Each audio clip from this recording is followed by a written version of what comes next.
Oi, eu sou a Bárbara, sou professora de português e hoje nós vamos falar sobre ambiguidade e duplo sentido.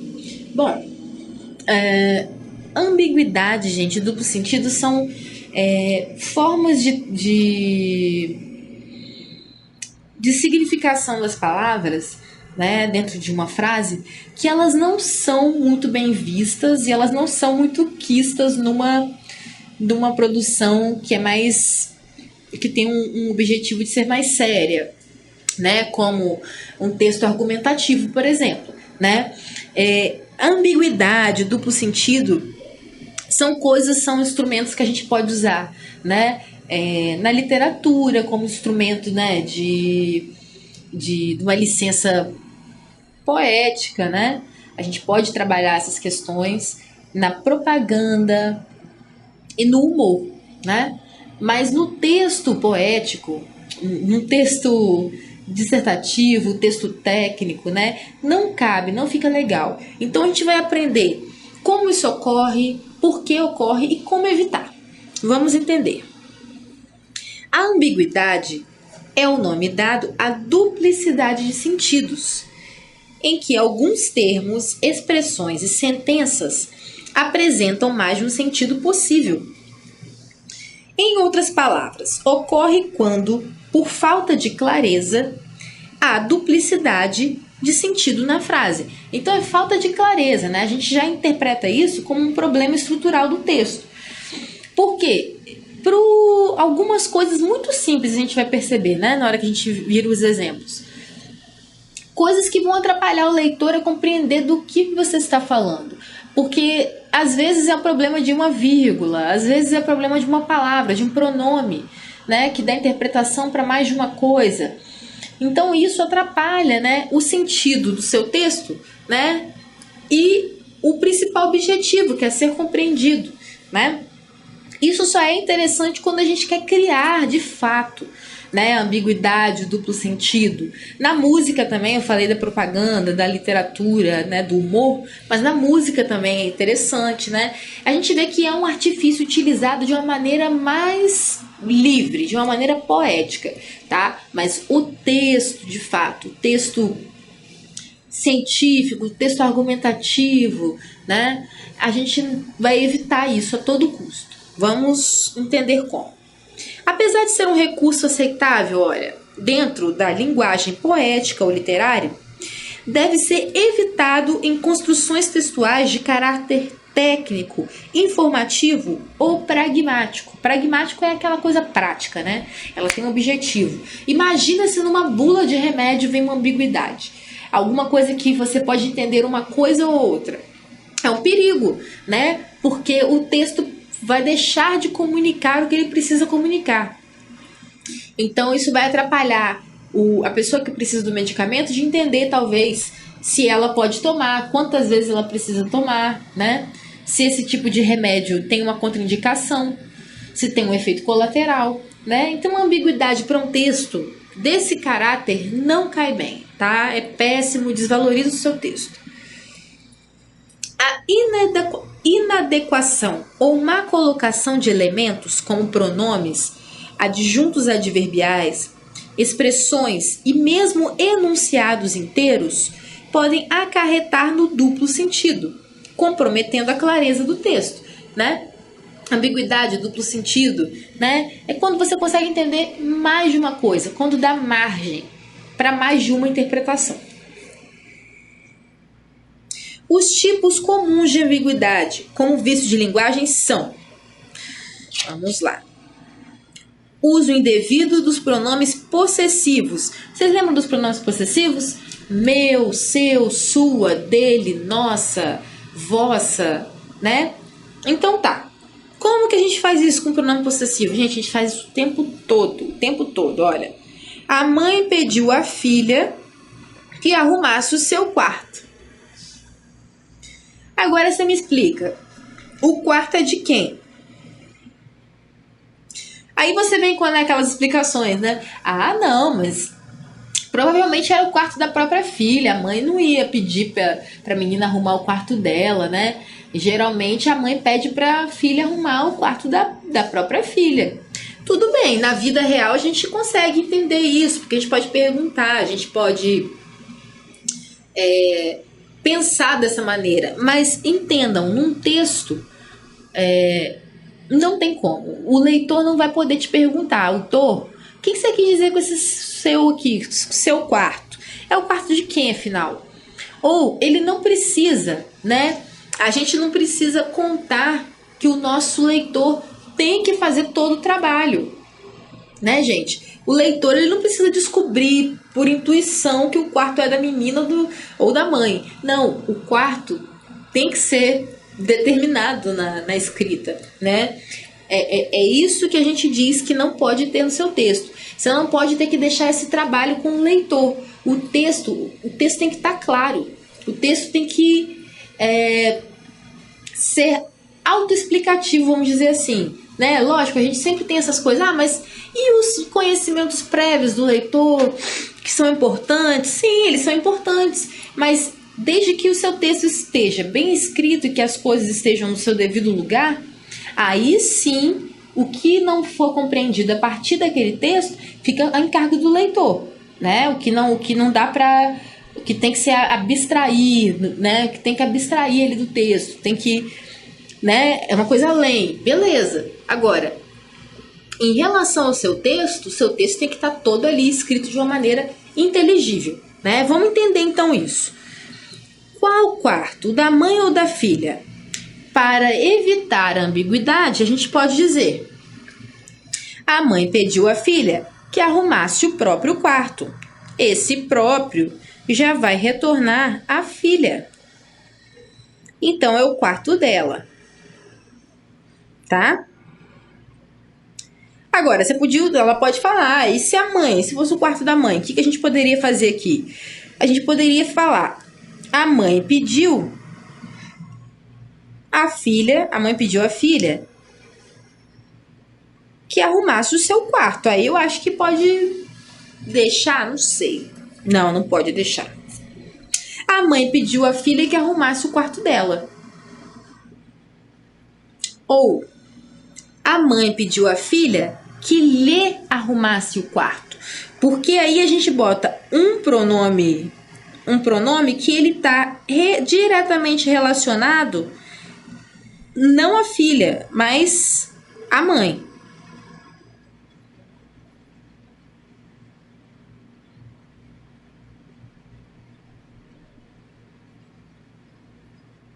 Enfim, no caso aqui da filha, a gente vai usar: a mãe pediu que a filha arrumasse o próprio quarto.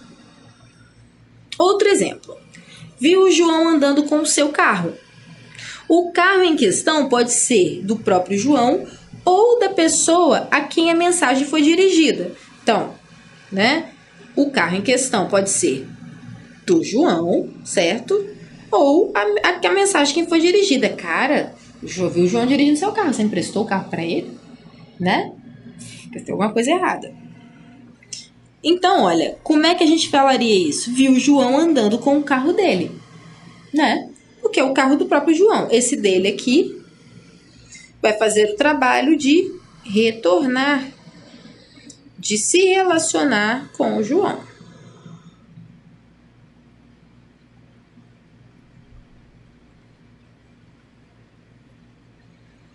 Virgulação inadequada da frase. A criança feliz foi ao parque. Gente, vírgula também é um problema muito grande, tá? Porque dependendo da vírgula, você pode acabar com o texto, você pode fazer ele ter sentido, né? São pequenas, não duvidem do valor das vírgulas, não saiam cuspindo vírgulas por aí, porque também tem isso, né? Que a gente que acha que a maneira de solucionar o seu problema, né, a sua dúvida com vírgulas, é sair colocando vírgula em tudo quanto é lugar. Não faça isso. Nem tanto ao mar, nem tanto à terra. Tem uma quantidade necessária, tem lugares necessários para a gente colocar vírgula. A gente vai ver isso com mais calma depois. Então, olha só. A criança feliz foi ao parque. Mas aí você se pergunta: a criança ficou feliz ao chegar ao parque ou ela já estava assim antes? Como a gente solucionaria isso? Feliz a criança foi ao parque. Então, a criança já estava feliz porque ela sabia que ela ia ao parque, né? Agora, se ela ficasse feliz ao chegar no parque, a gente poderia dizer: a criança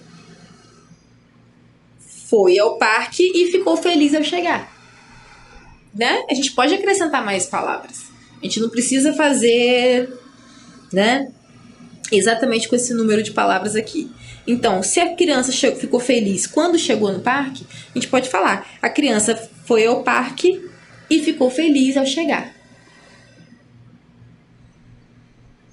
Uso da forma indistinta entre o pronome relativo e a conjunção integrante. Bom, o pronome, né, relativo, no caso, é o que, gente?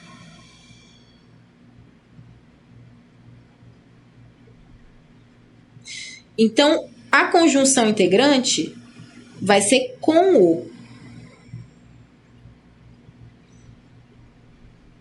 Então, ó, a estudante falou com o garoto que estudava enfermagem. Então, olha só, a relação desses dois aqui, que acaba, né? Então, a forma indistinta entre o pronome e a conjunção integrante. A estudante falou com o garoto que estudava enfermagem. A pergunta é: quem estudava enfermagem? Ela ou o garoto, né? Porque aqui, ó, a gente tem o garoto que estudava enfermagem. Se a gente pensar nessa sentença aqui, ó. E a gente tem a outra frase: a estudante falou com o garoto, certo? Isso daqui é uma oração subordinada, né? Esse que aqui, ele continua, né, a frase.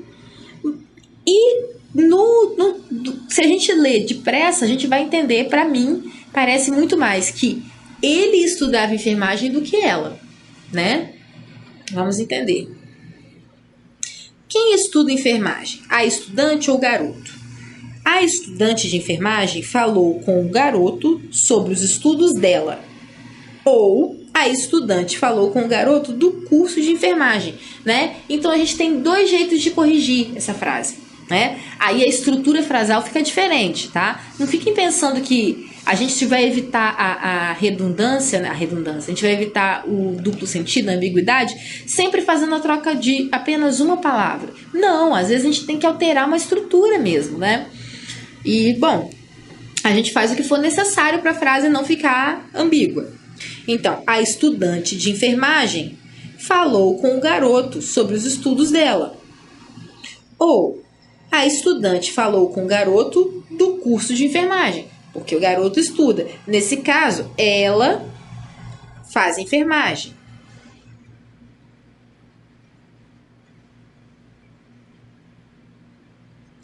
Nesse caso, ele faz.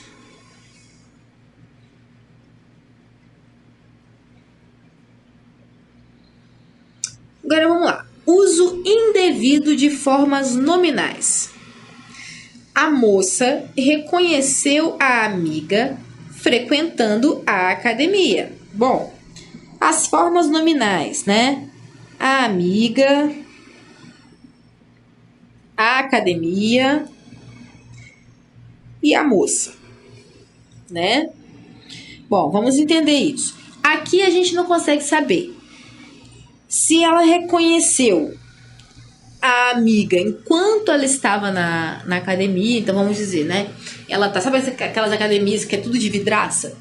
Aí ela tava lá na esteira, e aí lá ela viu lá embaixo e falou: ah, minha amiga, reconheceu a amiga. Ou ela estava na academia e a amiga também estava, né? As duas, elas se viram de uma esteira, né? Eu tô numa esteira, ela tava num outro aparelho, e aí ela, ah, minha amiga.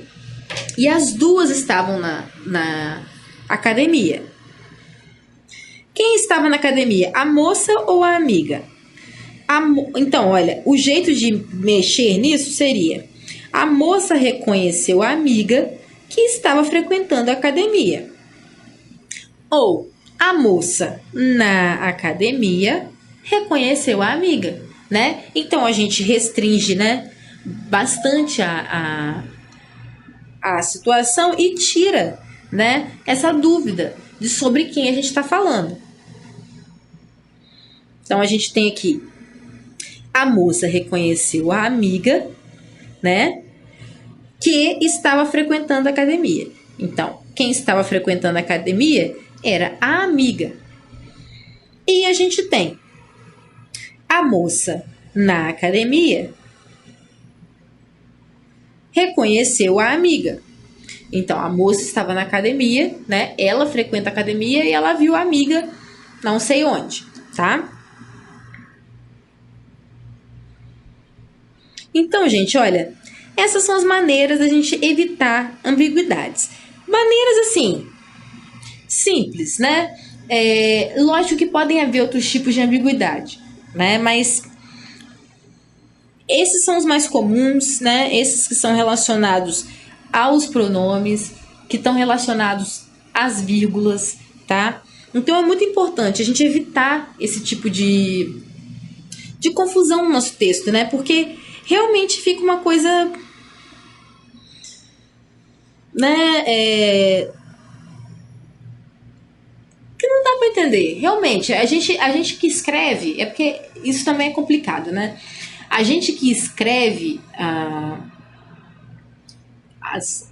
o texto, a gente tá sempre no lugar de alguém que sabe do que tá falando, né? Você tem plena consciência de como você escreveu, por que você escreveu. Então, quando você lê, você entende exatamente o sentido que você procurou dar.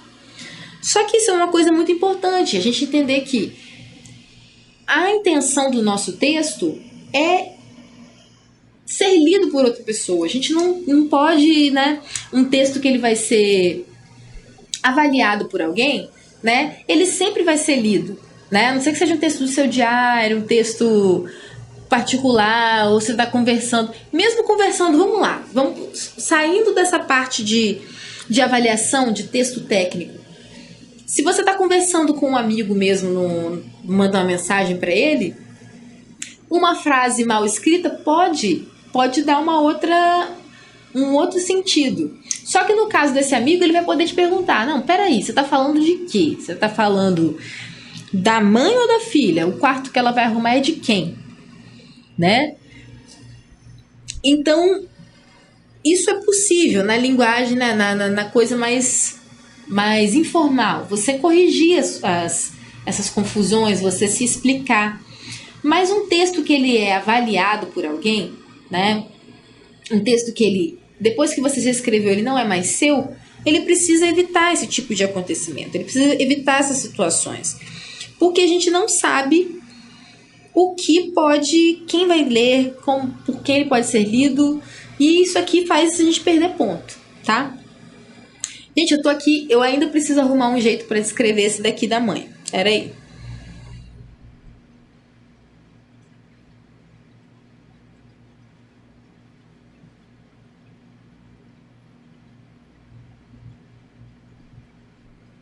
Eu acho que o lhe vai servir mesmo. A mãe pediu à filha que lhe arrumasse o quarto, né? E aí tiraria esse próprio quarto aqui. E aí o quarto dela, da mãe.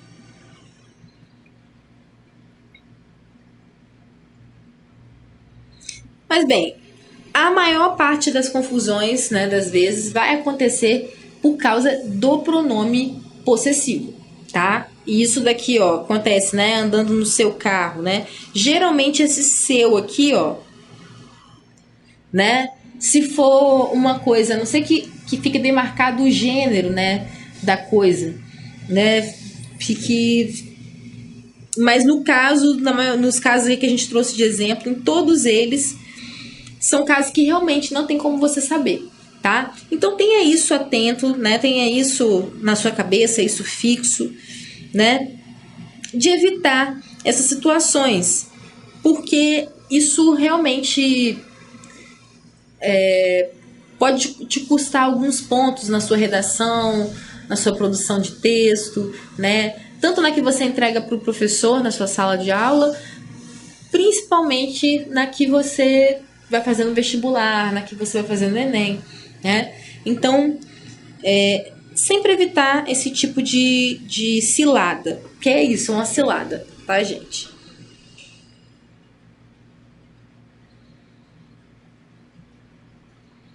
Bom, fonte entra escola. E é isso. A gente fica por aqui.